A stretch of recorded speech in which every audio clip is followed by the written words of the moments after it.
प्रधानमन्त्री बालेन शाहज्यूलाई भन्न चाहन्छु, नेपालमा विगतका धेरै अनुभवहरूबाट गुज्रेका नेता र बुद्धिजीवीहरू र विज्ञहरूको विशाल पंक्ति छ। ठुलठुला अप्ठ्यारा परिस्थितिहरूलाई निकास दिने हैसियत क्षमता राख्ने नेताहरूको पंक्ति छ।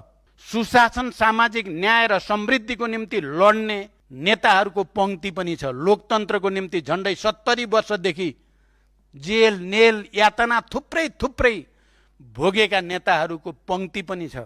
उनीहरूको अनुभव लिन, उनीहरूसँग सहकार्य गर्न, उनीहरूसँग संवाद गर्न प्रधानमन्त्रीलाई केले रोक्या होला मलाई अनौठो लाग्छ। उहाँले, म आफैलाई भन्न चाहन्छु, उहाँले मलाई बोलाएर एकचोटि तपाईले पनि भ्रष्टाचारको विरुद्ध लड्छु भनेर सुरु त गर्नुभएको थियो, केले तपाईलाई सफल हुन दिएन भनेर सोधे पनि त हुन्थ्यो। केले रोक्या उहाँलाई? आफ्नै अहङ्कारले रोक्या हो कि म पर्याप्त छु मलाई कोही चाहिँदैन भन्ने खालको हो कि? यदि त्यसो हो भने त्यो दुर्भाग्यपूर्ण हो।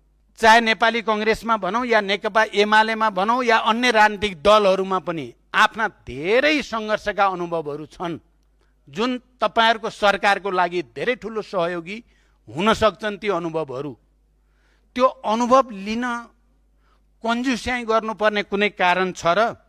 मलाई लाग्छ त्यस्तो जति उदार मनले काम गर्न सक्यो त्यति देशको पनि जनताको पनि तपाईहरुकै पनि हित हुनेवाला छ।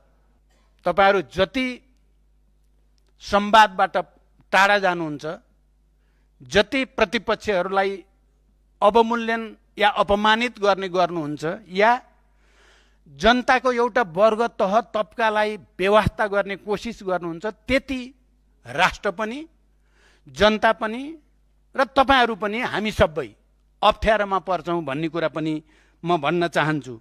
मैले अहिले देखा परेका अरु थुप्रै घटनाहरूको लामो व्याख्या गर्न सकिन्छ। अहिले म त्यतापट्टि मैले सुरुमै भने म जान चाहन्न। दुनियाँमा अप्ठ्यारो पर्दा मानिसहरूले ज्यान फाल्ने गरेका थुप्रै उदाहरणहरू छन्।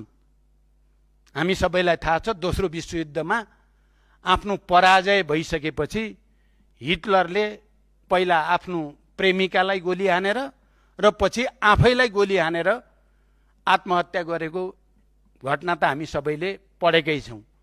यसलाई एउटा नकारात्मक परिघटनाको रूपमा हेर्यो भने थुप्रै व्यक्तिहरूले यो विषयमा दार्शनिक रूपले लेखहरू पनि लेखेका छन्। मान्छेले आफ्नो जीवनको औचित्य समाप्त भयो भन्ने ठान्यो भने उनले मृत्युवरण गर्न पाउँछ कि पाउँदैन?